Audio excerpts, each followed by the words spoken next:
Hello students, तो आज हम लोग बिहार बोर्ड का मॉडल सेट डिस्कस करने वाले हैं। तो हम लोग आज मॉडल सेट 1 डिस्कस करेंगे, जिसमें 70 जो ऑब्जेक्टिव क्वेश्चन उसमें हम लोग 70 का 70 डिस्कस करने वाले। जरा ध्यान से देखिएगा, बहुत ही आराम से समझ में आ जाएगा आप लोग को। ठीक है, तो चलिए देखते हैं। तो हम लोग स्टार्ट करते हैं फर्स्ट क्वेश्चन से। देखिए फर्स्ट क्वेश्चन क्या बोल रहा है, जरा ध्यान से देखते हैं। बोल रहा है आवेशित समतल चालक के नजदीक विद्युत क्षेत्र होता है। क्या बोल रहा है? आवेशित समतल चालक। समतल चालक यानी समतल तल, ठीक है, या फिर समतल चादर बोल सकते हैं। और याद करो, हम इसके बारे में बताए थे कि अगर कोई समतल चालक, जैसे मान लो कुछ इस तरह करके, ये जैसे याद करो अनंत लंबाई का, ये एक समान आवेशित होता है। तो जब एक समान आवेशित होता था तो इसका पृष्ठीय आवेश घनत्व लेते थे सिग्मा, याद हो। तो इसके कहीं पर भी, इसके इस बिंदु पर या इस बिंदु पर, इसके नजदीक जो विद्युत क्षेत्र था वो था E = sigma bye 2 epsilon not. तो बोलो ऑप्शन ए बी कौन जाएगा? तो ये हो गया हमारा बी नंबर सही। क्लियर है, समझ में आ चुका होगा। तो चलिए अब आगे देखते हैं, आगे वाला क्वेश्चन ये क्लियर हो गया होगा। अब सेकेंड क्वेश्चन देखते हैं। दूसरा नंबर बहुत ही आसान सा क्वेश्चन, ये तुरंत क्लियर हो जाएगा आपको। क्या बोल रहा है? विद्युत क्षेत्र E, विद्युत क्षेत्र क्या बोल रहा है वो E, तथा विद्युत विभव V के मध्य निम्नलिखित में से कौन सा संबंध सही है? याद कीजिए, बहुत ही आसान सा है। क्या? E = -dV/dr, ये तो सब किसी को पता होगा। क्लियर है। अब हम लोग थर्ड क्वेश्चन पे देखेंगे। तो थर्ड क्वेश्चन देखिए, बहुत ही आसान सा चीज है। क्या बोल रहा है? 9 किलोमीटर त्रिज्या वाले गोलीय चालक की विद्युत धारिता होती है। कितना? 9 किलोमीटर त्रिज्या दे दिया, और उसके लिए हमको क्या बोल रहा है? इसका धारिता क्या होगा? धारिता निकालना है। देखिए जरा ध्यान से, गोलीय चालक यानी एक प्रकार से बोलो गोलीय संधारित्र। और गोलीय संधारित्र का जो धारिता होता है उसका फॉर्मूला होता है वो C = 4πε0 × r। क्या होता है? 4πε0 × r। क्लियर है। तो जरा ध्यान से देखते हैं। अब इसका वैल्यू रखते चलते हैं। 4πε0 का वैल्यू याद करो, 1/4πε0, इसका वैल्यू था 9 × 10⁹। क्लियर? 1/4πε0 का वैल्यू कितना था? 9 × 10⁹। तो बोलिए इसको उधर ले जाते हैं, इसको इधर ले जाते हैं। बोलो 4πε0 का वैल्यू कितना होगा? 1/9 × 10⁹। क्लियर? ये हो गया। तो रख दीजिए इस 4πε0 का वैल्यू 1/9 × 10⁹ इंटू r मतलब त्रिज्या। त्रिज्या देखिए कितना दिया? 9 किलोमीटर। अगर थोड़ा बहुत भी पता होगा, 9 किलोमीटर मतलब 9000 मीटर। क्लियर है। या फिर इसको ऐसे बोल सकते हैं 9 × 10⁻³ मीटर। क्लियर है। तो 9 से 9 गया, 10⁻³ से 10⁻9 गया, कितना बचा? 10⁻6 ऊपर ले जाएंगे, कितना हो जाएगा? 10⁻⁻6 फराड। और याद करो 10⁻⁻6 फराड को कहते हैं माइक्रोन फराड, यानी आंसर हो गया 1 माइक्रोन फराड, यानी ए नंबर। क्लियर है।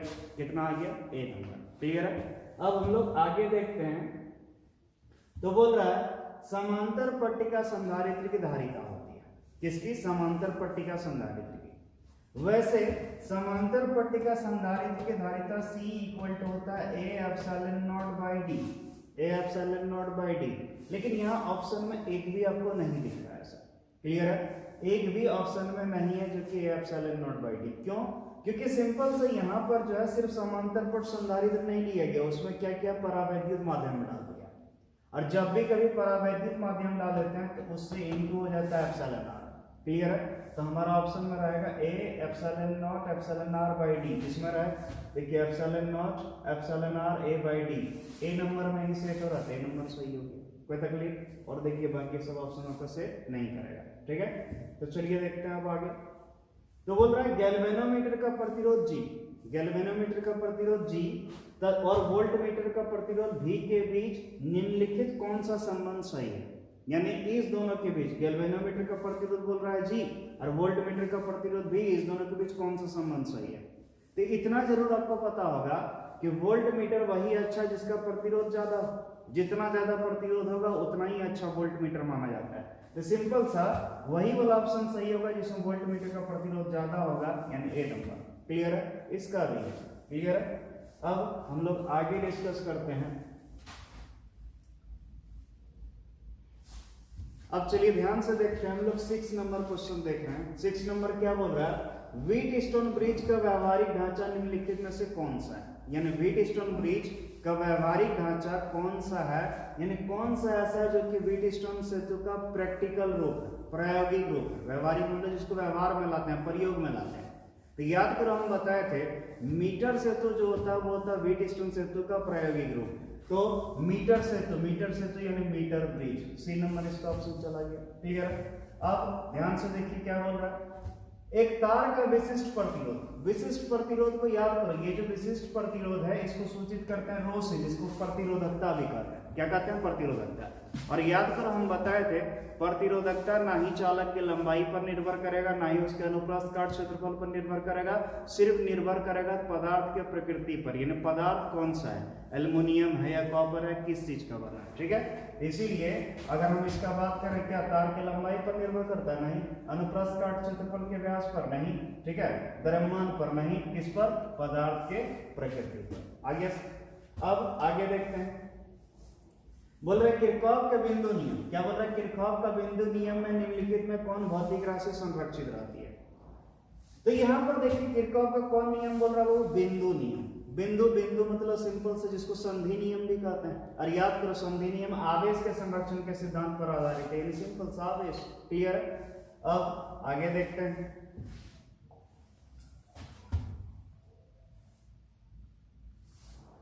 अब ध्यान से देखिए क्या बोल रहा है, धारावाही चालक के अंदर इलेक्ट्रॉन की गति होती है। धारावाही चालक के अंदर इलेक्ट्रॉन की गति होती है, सिंपल सा इसका गति जो होता है त्वरित होता है। क्यों, समझिए, जब भी किसी चालक के अंदर जब भी किसी चालक के सिरों के मध्य हम क्या जोड़ देते हैं, बैटरी जोड़ देते हैं। तो बैटरी जोड़ते हैं डेफिनेट उसमें क्या होता है, धारा चलता है। और धारा जब चलता है तो उसमें इलेक्ट्रॉन क्या होता है, त्वरित होता है। याद करो इलेक्ट्रॉन का त्वरण भी निकाले थे यूनिट 2 में, E/m, याद है।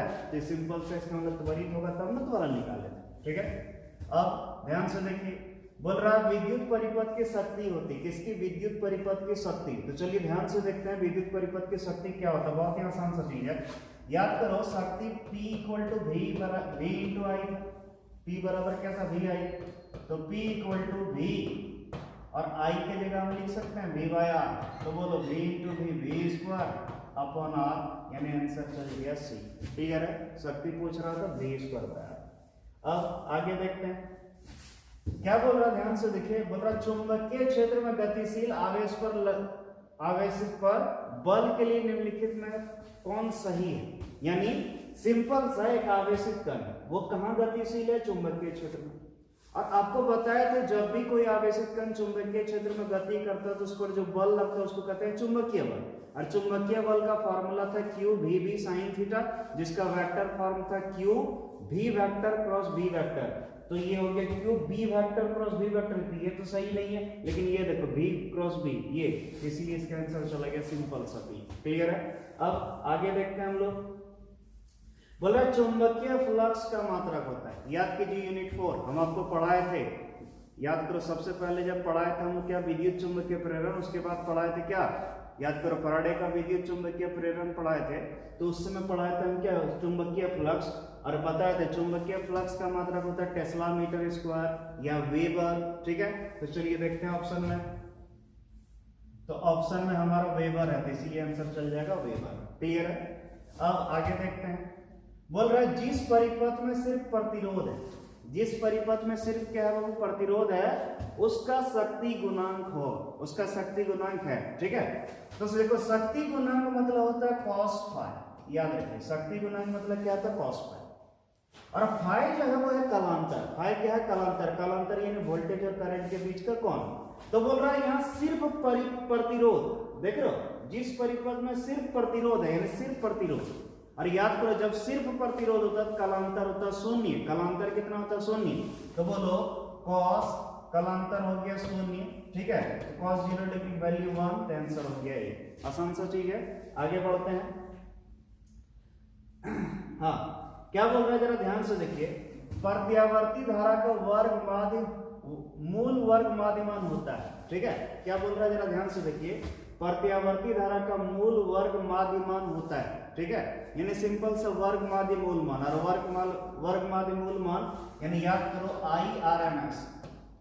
आई आर एम एस बराबर हम पढ़ाए थे कितना, I naught by root two. I naught क्या था, प्रत्यावर्ती धारा का शिखर मान बटे रूट टू है क्या ऑप्शन में, देखो प्रत्यावर्ती धारा का शिखर मान, शिखर धारा का मान by root two, answer C number. Clear है। अब आगे देखते हैं क्या बोल रहा है, जरा ध्यान से देखिए। बोल रहा है एक चुंबक के चुंबकीय लंबाई कितना है Lm और ज्यामितीय लंबाई क्या है Lg है, तो उसके बीच संबंध कौन सा संबंध सही है, समझिए जरा ध्यान से। अगर ये मान लो चुंबक होता है, ये क्या है चुंबक, तो यहां से यहां तक जो इसकी कुल लंबाई है इसको कहते हैं ज्यामितीय लंबाई। क्या कहते हैं, जियोमेट्रिकल लेंथ। क्या कहते हैं, जियोमेट्रिकल लेंथ। और इसका नॉर्थ पोल और साउथ पोल थोड़ा सा अंदर रहता है, ठीक है। इस दोनों के बीच का दूरी यानी यहां से यहां तक के जो दूरी होता है इसको बोलते हैं क्या, चुंबकीय लंबाई यानी Lm। क्या बोलेंगे, Lm। यानी नाम देखो क्लियर है कि ये जो है थोड़ा बड़ा होगा और ये क्या होगा, छोटा होगा, ठीक है। तो अगर हम इसका बात करें, जरा ध्यान से देखो, Lg इक्वल टू 6/5 करेंगे तो ये थोड़ा बड़ा हो जाएगा, 1.2 हो जाएगा, यानी इसका सवा गुना हो जाएगा ये, ठीक है। तो सही आंसर यही जाएगा। क्लियर है। इसका मतलब क्या, जियोग्राफिकल लंबाई ज्यादा है इससे, इससे लगभग सवा गुना होता है, तो आंसर जाएगा आपका ए नंबर, ठीक है। अब आगे देखते हैं,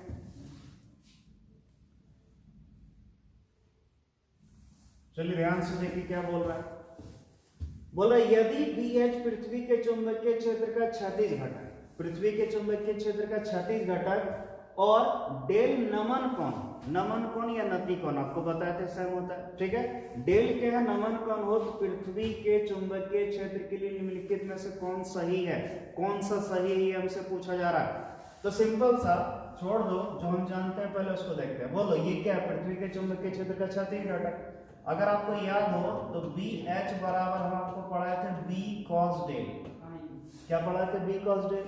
तो बोलो B इक्वल टू क्या हो जाएगा, बोलिए बाबू, तो ये हो जाएगा BH बाय cos डेल। ऑप्शन क्या जा रहा है, हाँ ए नंबर, बस हो गया सही। अब आगे बढ़ते हैं। बोल रहा है चुंबकन तीव्रता की इकाई होती है, चुंबकन तीव्रता, ठीक है। तो सिंपल सा चुंबकन तीव्रता का होता है एम्पियर मीटर स्क्वायर। क्या होता है, चुंबकीय तीव्रता का क्या होगा, एम्पियर मीटर स्क्वायर। क्लियर है। अब चुंबकीय याम्योत्तर, क्या बोल रहे हैं, चुंबकीय याम्योत्तर है, ठीक है। अब जरा ध्यान से देखते हैं चुंबकीय याम्योत्तर क्या होता है। तो ऑप्शन में दिया गया है एक बिंदु है, दूसरा ऑप्शन बोल रहा है एक रेखा, तीसरा बोल रहा है एक क्षैतिज तल है और बोल रहा है ऊर्ध्वाधर तल है, यानी कौन सा सही है। तो याद करो हम डेफिनेशन पढ़ाए थे, चुंबकीय अक्ष से होकर गुजरने वाली काल्पनिक तल को हम क्या कहते हैं, चुंबकीय याम्योत्तर।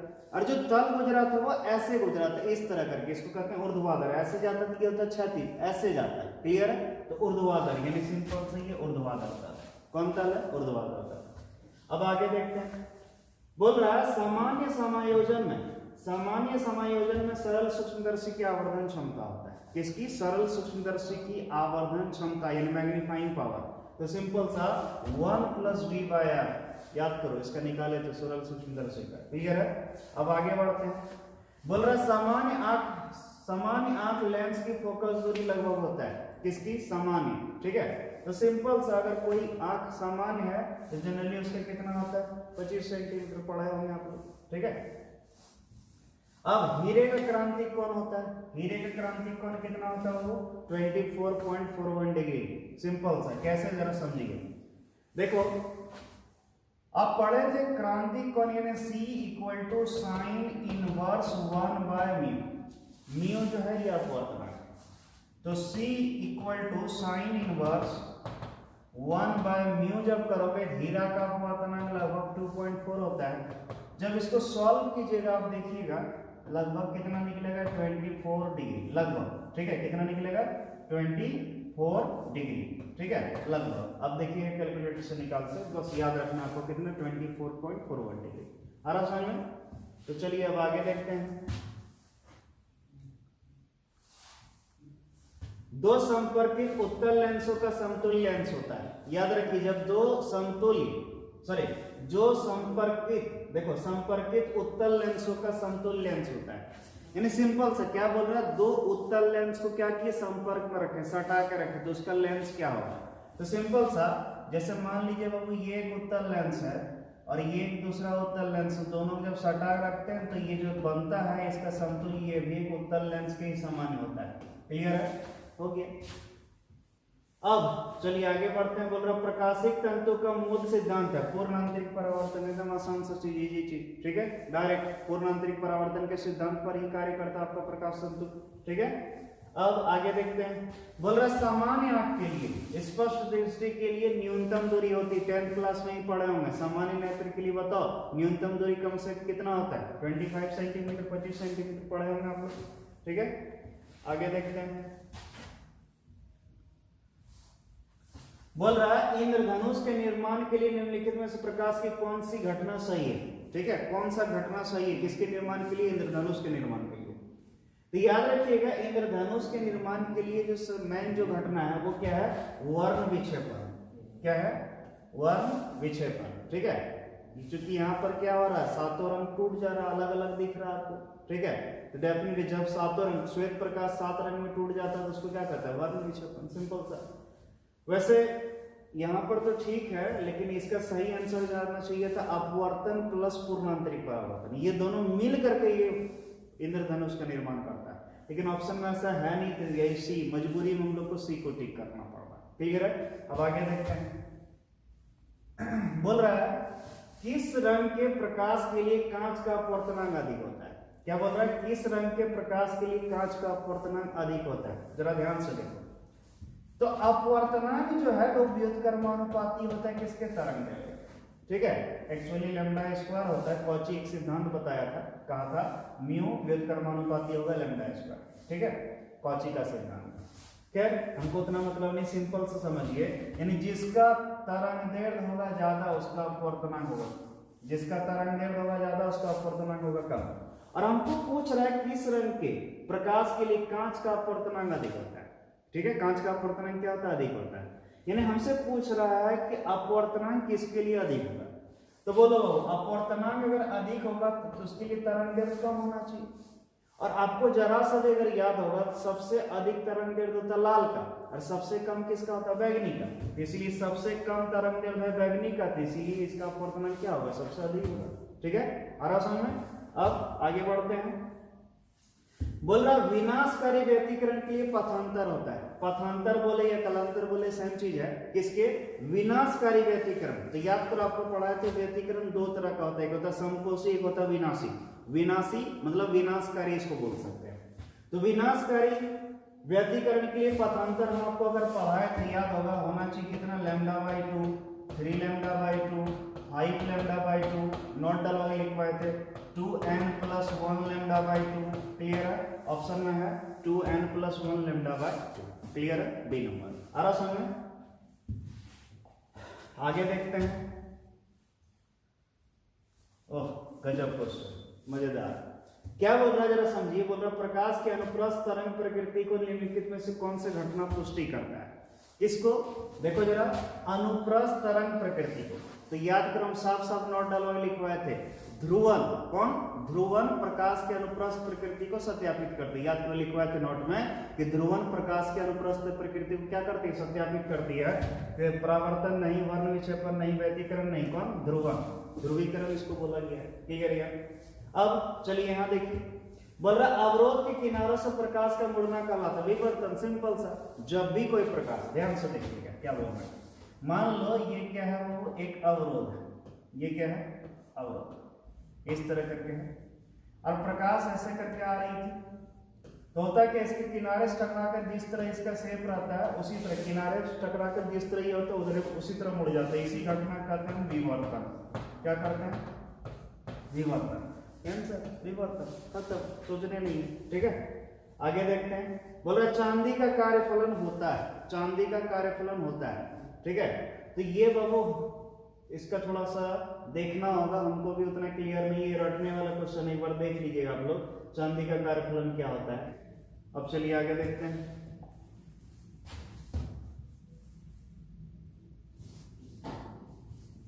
देखिए प्लांक नियतांक का मान होता है, एकदम आसान क्वेश्चन, सिंपल सा। प्लांक्स कांस्टेंट का वैल्यू पूछ रहा है। प्लांक्स कांस्टेंट क्या पढ़ाते? 6.62 × 10⁻³ जूल सेकंड। तो देखिए 6.62 into 10 to the power minus 34 joule second सीधी बात आसान है।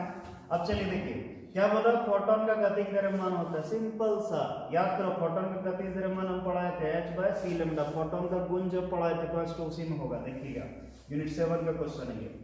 बोल रहा है निम्नलिखित में से कौन सी श्रेणी, निम्नलिखित में कौन सी श्रेणी पराबैंगनी प्रेशर में होती है, किसमें पराबैंगनी, और पराबैंगनी किरण जो होता है वो होता है लाइमन, कौन लाइमन श्रेणी, आ रहा समझ में, क्लियर है। लाइमन श्रेणी जो होता है वो क्या होता है पराबैंगनी, क्लियर है। बामर जो था वो दृश्य प्रकाश में था, बामर कितना दृश्य में, और बाकी सब जो था वो सब था क्या अवरक्त किरण, याद करो इंफ्रारेड, तो पराबैंगनी पूछ रहा था लाइमन, सिंपल सा फर्स्ट वाला। अब ध्यान से देखते हैं, बोला रेडियो एक्टिविटी के लिए निम्नलिखित में कौन उपयुक्त नहीं है, रेडियो एक्टिविटी के लिए कौन सा उपयुक्त नहीं है, नाभिकीय घटना बिल्कुल सही, प्राकृतिक घटना ये भी सही है, क्योंकि प्रकृति अपने होता है, हम लोग को कुछ करना नहीं होता है, ठीक है। परमाणुविक घटना है और स्वतः स्फूर्त घटना, स्वतः मतलब अपने होने वाला, जी हाँ ये अपने घटना होने वाला है, तो इसका सिंपल सा आंसर ये नहीं है, क्योंकि ये परमाणुविक घटना नहीं, ये नाभिक में होता है, परमाणु से नहीं, परमाणु से भी छोटा चल जाएगा, नाभिक के लिए होता है, क्लियर है, आ रहा सुनो। अब चलिए आगे देखते हैं, बोला तेजी से चलने वाला इलेक्ट्रॉन होता है, सिंपल सा बीटा किरण, तेजी से जो इलेक्ट्रॉन चलता है उसको कहते हैं बीटा किरण, क्या कहते हैं बीटा, ठीक है।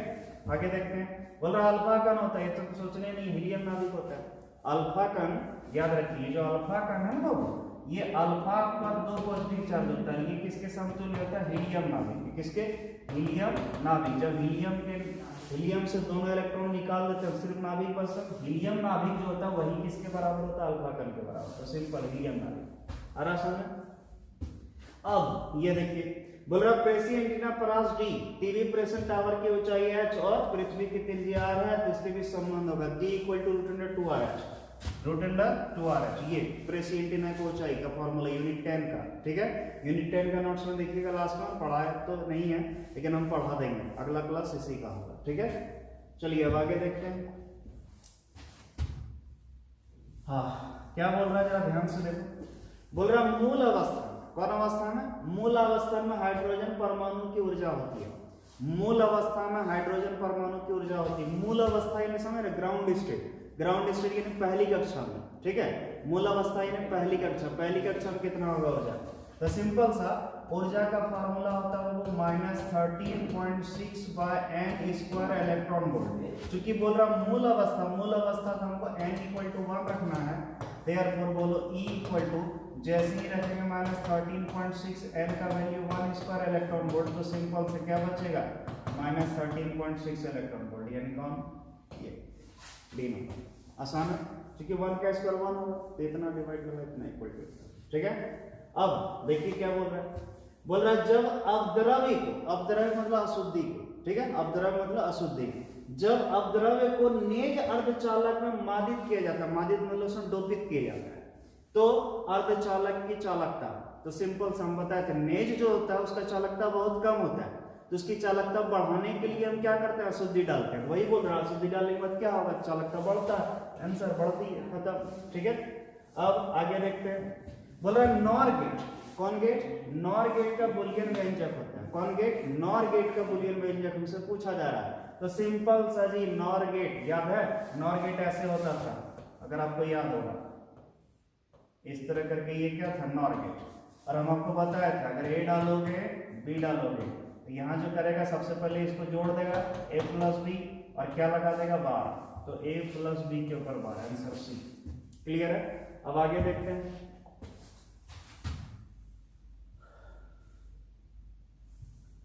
बोल रहा अर्ध तरंग दृष्टकारी में 50 हर्ट्ज के निवेश आवृत्ति के लिए निम्नलिखित में से कौन सा सही है, निर्गम आवृत्ति है, तो सिंपल से दृष्टकारी क्या करता है, दृष्टकारी जो है वो एसी को बदल के डीसी में कर देता है, एसी को किस में बदल देता है डीसी में, लेकिन आवृत्ति में थोड़ा कोई चेंज नहीं करता है, आवृत्ति में कोई चेंज नहीं करता है, तो डालेगा 50 हर्ट्ज तो निकलेगा भी कितना 50 हर्ट्ज, सिंपल सा, क्लियर है, उसमें कोई चेंजिंग नहीं होगा।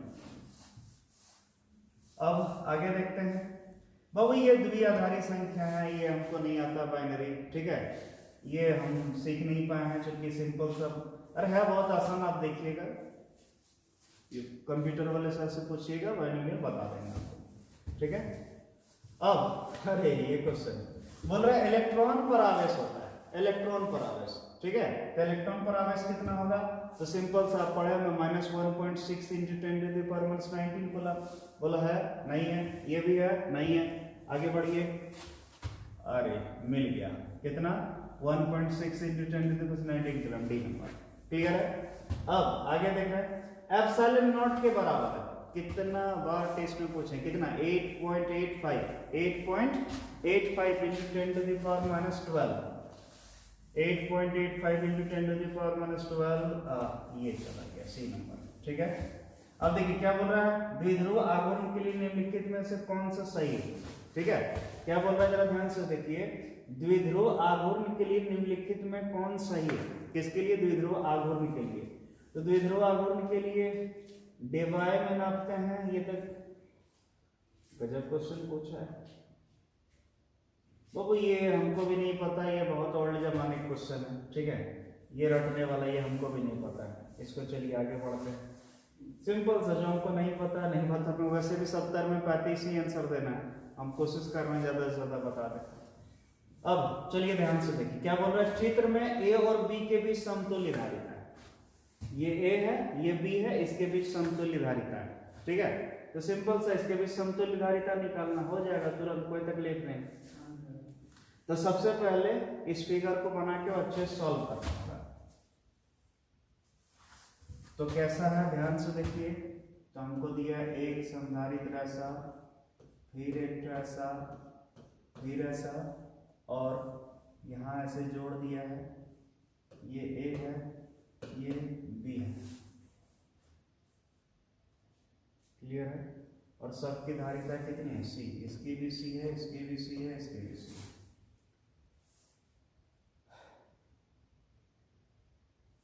तो इसको प्लस मैंने जोड़ दिया इससे, इसका मतलब इससे कोई मतलब नहीं। तो C प्लस 2 तो श्रेणी में C/2, देखिए ध्यान से, A तो यहाँ से कहीं जाएगा नहीं, B भी नहीं आएगा, तो ये पॉइंट और ये पॉइंट, जैसे मान लेते हैं इस पॉइंट को अगर मान लेते हैं X, तो ये भी हो जाएगा X, समझे।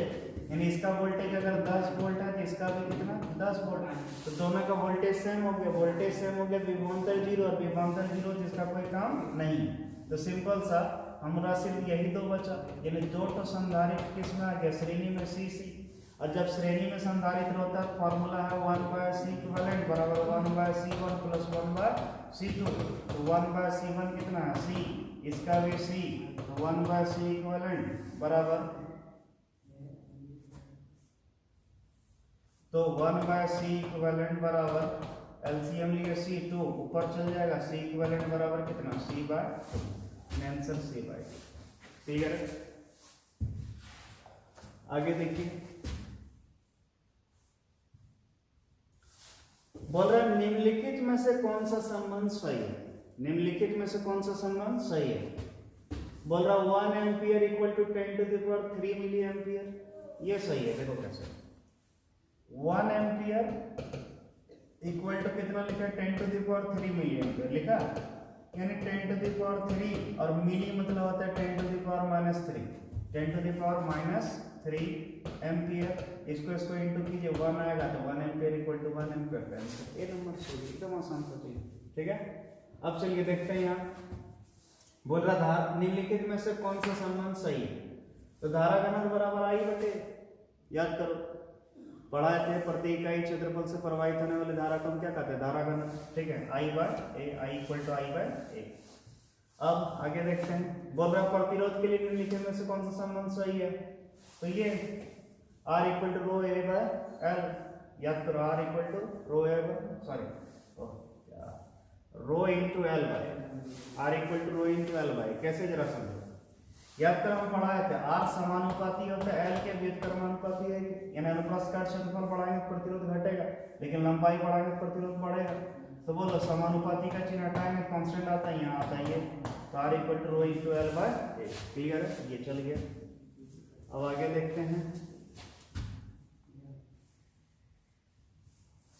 बोल रहे चित्र में I का मान होगा, अरे बहुत आसान है, चलो इधर याद करो किरचॉफ का पहला नियम क्या बोले, आने वाली बराबर जाने वाली, जितनी धारा आएगी उतनी धारा जाएगी। तो जरा देखिए गौर से, ये करंट आ रही है, ये भी आ रही है और ये भी आ रही है और ये आई क्या हो रही, जा रही है। तो ये तीनों आने वाली इक्वल टू जाने वाली, जोड़ दो 10 + 20 + 10, 10 + 20 + 20 40, यानी आंसर हो गया 40 एम्पीयर, आसान से। ठीक है, सी नंबर। आगे देखते हैं, बोल रहा विभवमापी से क्या बोल रहा, ध्यान से देखिए, विभवमापी से निम्नलिखित में कौन मापा जाता है। ठीक है, मतलब कौन सा चीज मापा जाता है, किससे, विभवमापी से। विभवमापी से किसे नापते हैं, सेल का ईएमएफ। क्यों, क्योंकि प्रतिरोध तो नापते नहीं, धारा भी नहीं नापते हैं, किसको, सेल का ईएमएफ को नापा जाता है। वैसे दो चीज नापा जाता है, सेल का ईएमएफ और इसी से इसका आंतरिक प्रतिरोध भी निकाल सकते हैं। ठीक है, हाँ आगे देखते हैं, बोल रहा है 1 kWh के बराबर होता है। तो सिंपल सा जी, 1 kWh = 3.6 × 10⁶ जूल। ये कितना अच्छा से याद करो, हम लिखवाए भी थे, रिलेशन पढ़ाए भी थे। ठीक है, 1 टेस्ला होता है, तो 1 टेस्ला होता है, तो याद कीजिए, थोड़ी हो जाए, इतना जरूर पढ़ाए थे कि 1 टेस्ला मीटर स्क्वायर बराबर होता है 1 वेबर। कितना, 1 वेबर। तो बोलो 1 टेस्ला बराबर कितना, 1 वेबर बटे, इसको इधर ले जाओ, मीटर स्क्वायर, 1 वेबर प्रति मीटर स्क्वायर, वेबर प्रति मीटर स्क्वायर। क्लियर है, आगे। अब आगे देखते हैं, बोल रहा चुंबकीय फ्लक्स होता है, सिंपल सा, phi = b vector dot a vector, confirm हो गया। अब आगे देखते हैं, बोल रहा विद्युत चुम्बकीय तरंग का वेग होता है, एकदम आसान सा क्वेश्चन, कितना, ये वाला। क्लियर है, 1/√μ0 ε0। क्लियर है, हाँ। फोटोन का ऊर्जा होता है E = h, एकदम आसान सा क्वेश्चन। ये वाला तुम लोग बिना देखे भी टिक कर सकते हो।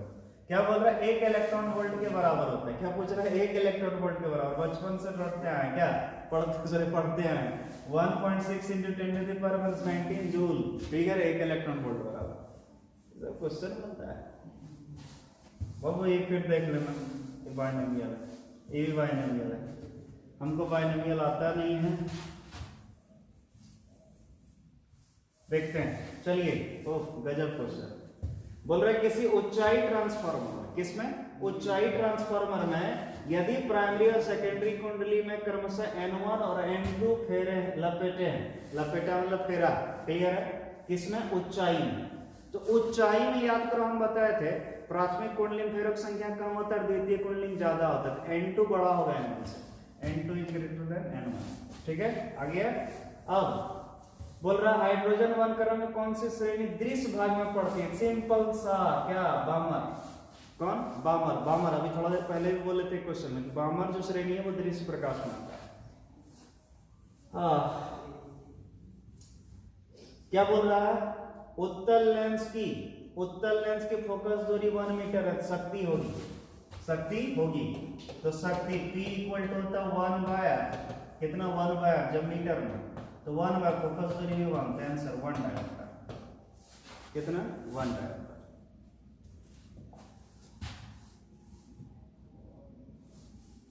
क्या बोल रहा है, संयुक्त सूक्ष्मदर्शी के लिए कौन सा संबंध सही है, संयुक्त सूक्ष्मदर्शी।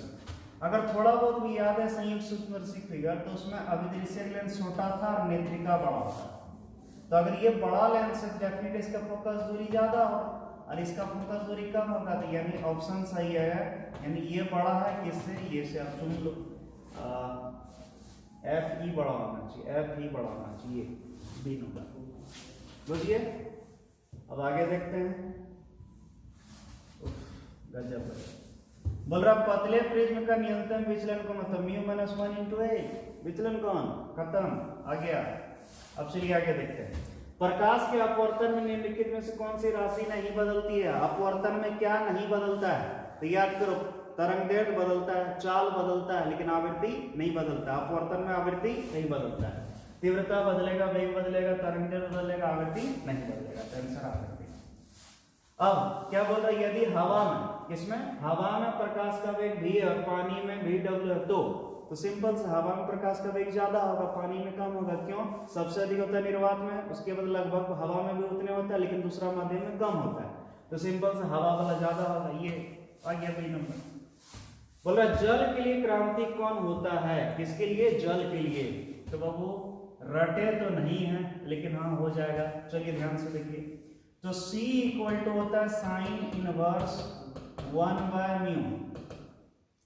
तो साइन इनवर्स 1/μ, तो 1/μ, अब जरा ध्यान से देखें तो 1/μ पानी के लिए होता है कितना, 4/3।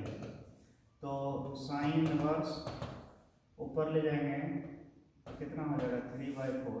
तो साइन इनवर्स 3/4 का वैल्यू कितना होता है जी, ये तो हमको याद ही नहीं है। देख लेना कैलकुलेटर से निकाल के, वैसे देख लेते हैं। अच्छा तुम ही लोग देख लेना, ये साइंटिफिक कैलकुलेटर या कोई भी मोबाइल वाला कैलकुलेटर में देखिएगा साइन इनवर्स 3/4 का वैल्यू कितना होगा, तो बस वो रख लेना। रटे तो है, देख लीजिएगा निकाल के। बोलो रचनात्मक व्यक्तीकरण के लिए कलांतर होता है। अरे सिंपल सा, कितना कितना होगा जी, और सबसे पहले ऑप्शन ही गलत दिया है, यहाँ पाई के टर्म में दिया है जबकि लैम्डा के टर्म में होना चाहिए। ठीक है, रचनात्मक व्यक्तीकरण या संपोषी व्यक्तीकरण, तो संपोषी व्यक्तीकरण के लिए कलांतर होता है। तो संपोषी व्यक्तीकरण के लिए कलांतर होता है आपका n-1 इंटू लैम्डा या n लैम्डा, ये सही जाएगा। n पाई कर दिया जब n लैम्डा होगा। ठीक है, ये तब होगा जब n का वैल्यू 0 से शुरू करेंगे। ठीक है, 0 से शुरू करेंगे तो ये सही जाएगा। क्लियर, यही जाएगा। अब चलिए आगे देखते हैं।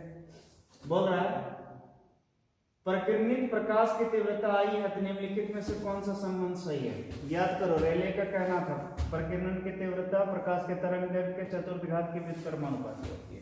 क्लियर है। अब कांच के समांतर सतह की पट्टी का फोकस दूरी होती है, क्या बोल रहा है, कांच के समांतर सतह की पट्टी का फोकस दूरी होती है। कांच के समांतर सतह यानी सिंपल प्लेन। ठीक है, तो प्लेन के लिए फोकस दूरी कितना होगा,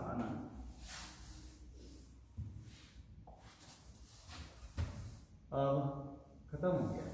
ठीक है, तो आज यही ऑब्जेक्टिव ही रहने देते हैं। अगला दिन हम क्या करेंगे, सेट 2 का ऑब्जेक्टिव ले लेंगे, फिर एक दिन सेट 3 का ऑब्जेक्टिव ले लेंगे, उसके बाद इधर सब्जेक्टिव सब देखेंगे। ठीक है, तो आज के लिए इतना ही।